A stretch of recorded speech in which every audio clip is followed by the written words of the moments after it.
This is Okinawa, a string of islands 400 miles south of mainland Japan. It's known for white sand beaches, turquoise waters, its warm, tight-knit communities, and a culture distinct from the rest of the country. It's also my first stop on a 3-week trip around Japan, and as always, I'll be bringing my cameras to document things and practice photography in a place that couldn't feel more different from my home in New York City. So come join me on this photography journey to Japan's tropical paradise.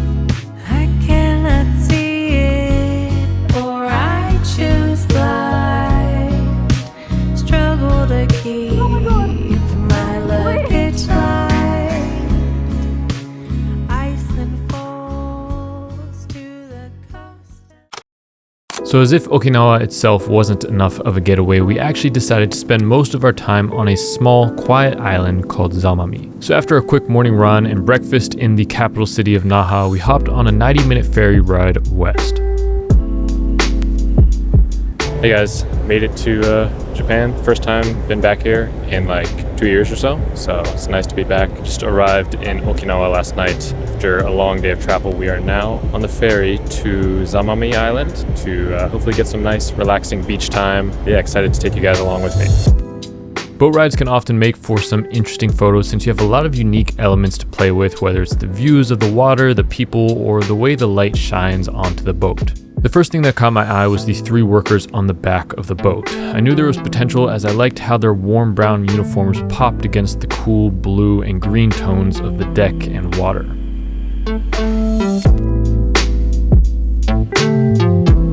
Next, I tried to play around with some of the reflections off the boat windows and grabbed a few more shots that I quite like.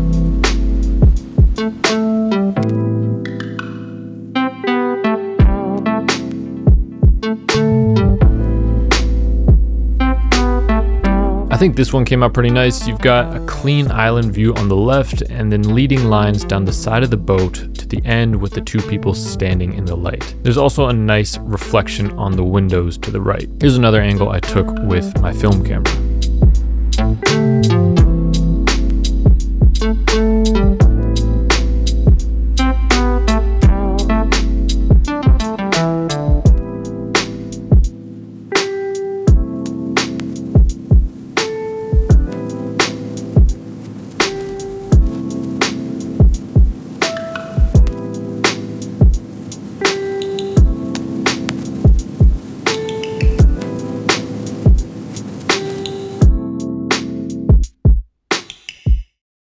The ferry made one stop at a nearby island called Aka, and the water here just looked incredible.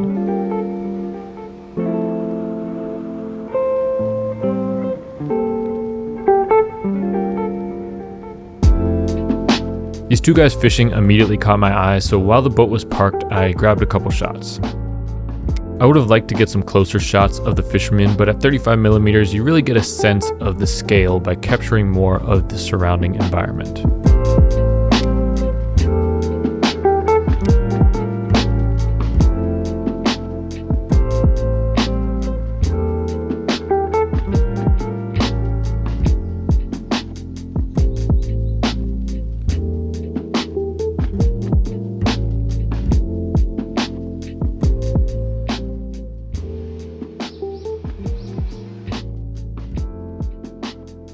Hello guys, we have made it to our hotel in Zamami. Got a nice view of the ocean right here. Looks pretty nice. I think we're just gonna chill for the rest of the day and explore a little bit and hopefully get some beach time in. We checked into our hotel and grabbed a quick bite to eat before exploring the rest of the island. If you ever make it to Zamami, the first thing you'll notice is of course the amazing water and peaceful island vibes, but once you walk around a bit, you'll quickly learn that the true rulers of the island are the cats. It seems like the human inhabitants all chip in to take care of the cats, who I imagine are living quite the life here, soaking in the sun and eating fresh fish. It really made this place feel like something out of a Studio Ghibli movie and further added to this kind of magical feel of the island. As a proud cat owner myself, I now feel motivated to continue building my collection of interesting cat photos.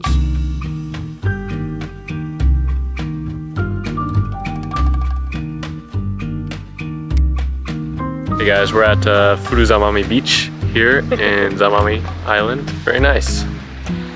Looks like no one here, but... Yeah, because it's sundown. It's only 5 p.m.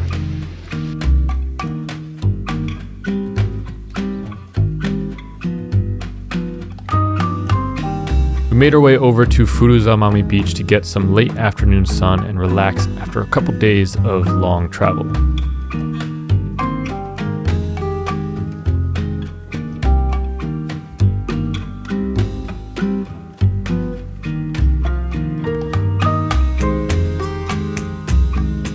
As the sun set, it created these interesting patches of light on the sand, so I did my best to capture it in these photos.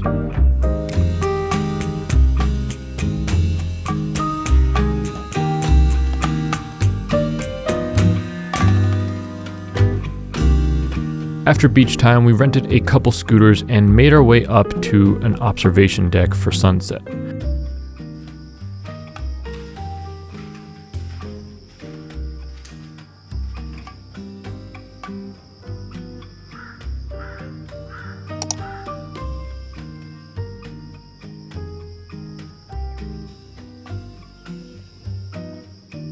I grabbed this wider shot of the landscape and the main village on Zamami Island, and on its own it might not be particularly special, but looking back I'm really glad that we took the time to go up the mountain and capture it, because if I do ever want to make a photo album or print a collection of photos from this trip, it'll be nice to have this wider establishing shot that gives you context for the rest of the photographs. The next day we hopped on a quick 15-minute ferry ride to the neighboring island Aka. This was a much smaller boat than the first time, but I managed to grab a couple shots.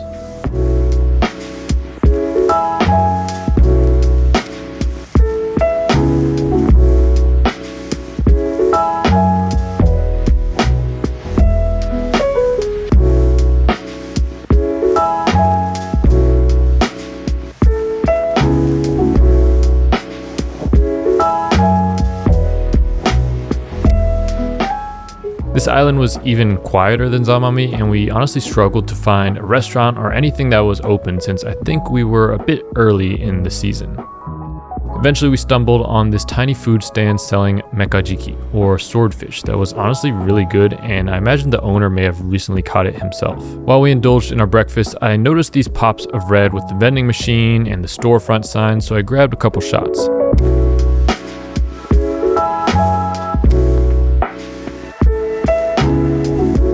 After breakfast, we rented some bikes and made our way to one of the main beaches, which was just as stunning, if not even more so than the previous one.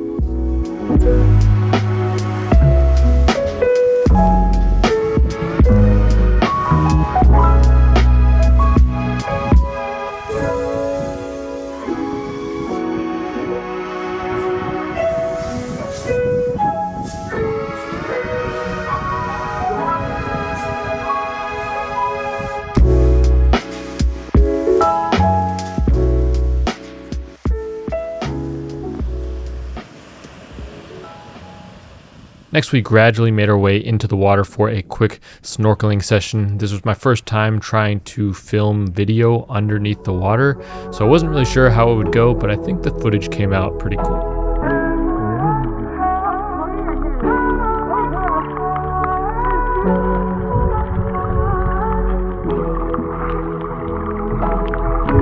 For me, there's always something magical about activities like this, where I can connect with nature and experience the beauty of this planet.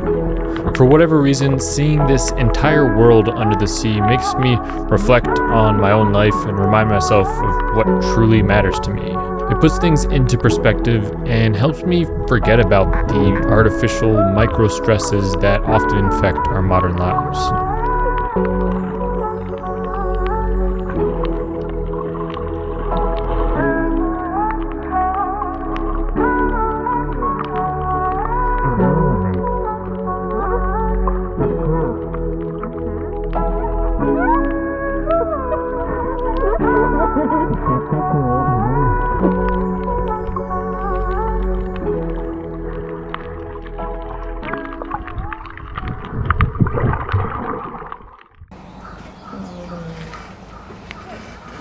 They're huge.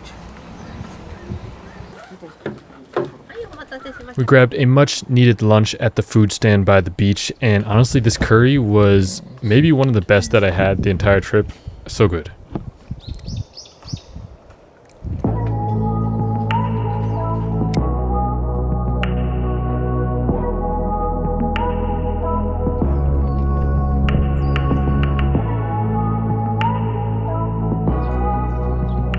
We had a bit of time before our ferry back to Zamami, so we leisurely made our way back towards the port area.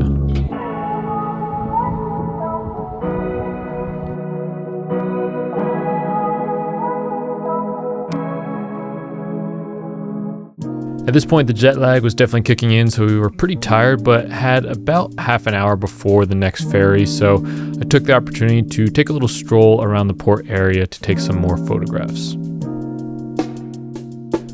I really like these shots that I got of these guys waving as the ferry departed because I think it really captures that warm, communal Okinawan energy that we felt throughout the entire trip.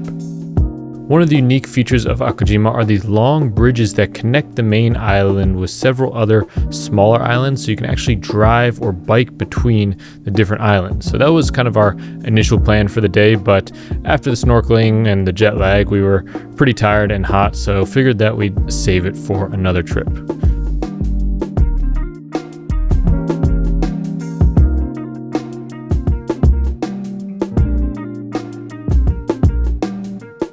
There are a bunch of elements that made this scene interesting, whether it's the bridge, the boat, the water, some of the people walking around, but it was a bit tricky to decide what to include in my compositions and what to omit, but in the end, I'm pretty happy with how some of these turned out.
It's our last full day in Zamami, so we'll be heading out on another aquatic adventure, this time on the opposite side of the island. It was another great chance to practice some underwater video and grabbed a few photos too, but it was just great vibes all around for this last day.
With the rest of the afternoon ahead of us, we rented some bikes to explore some other parts of the island that we hadn't been to yet.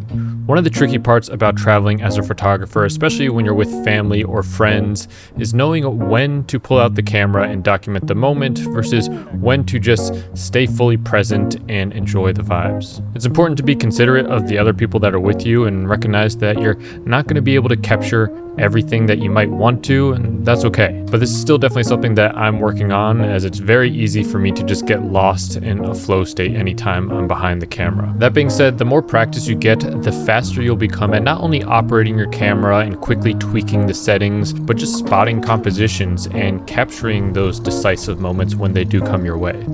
As we approached the top of this overlook, I knew that this would be one of those moments worth documenting.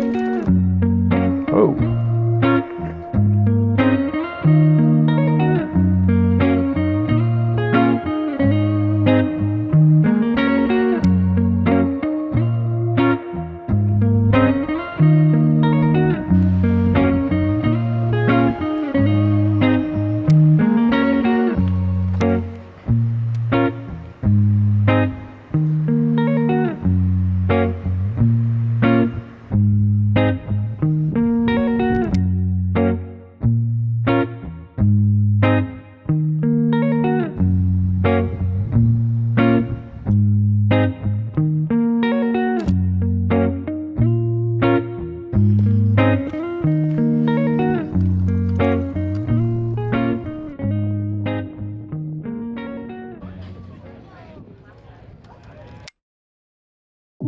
As it entered the late afternoon, the lighting was just perfect, so we took one final stroll around the village while I photographed some interesting buildings, textures, and anything else that caught my eye.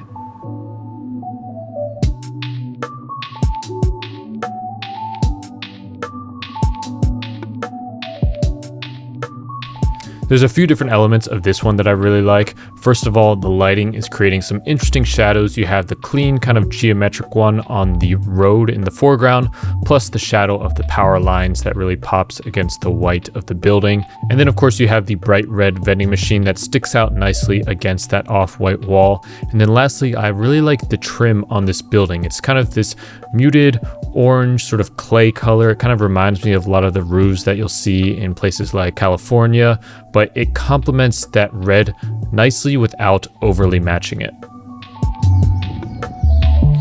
One thing I really appreciate about Japanese society is how they continue to integrate color into what would otherwise be ordinary buildings, buses, or signs. And it's not just here in Okinawa, but in pretty much every part of the country I've seen. It's overall a lot more colorful compared to most places here in America, where the architecture has become sterile and lifeless.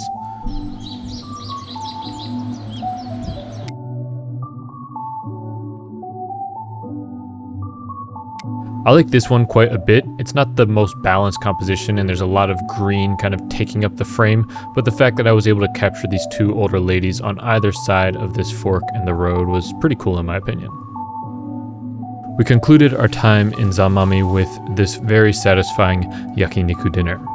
If you made it this far in the video, thank you so much for watching, and definitely click subscribe if you're interested in more photography content like this. I took a lot of photographs and videos while I was in Japan, so I'll be putting out some more content, including some more dedicated photography sessions as opposed to this kind of photography/travel vlog hybrid. So make sure you're subscribed so you don't miss out on any of that, but I'll see you in the next one.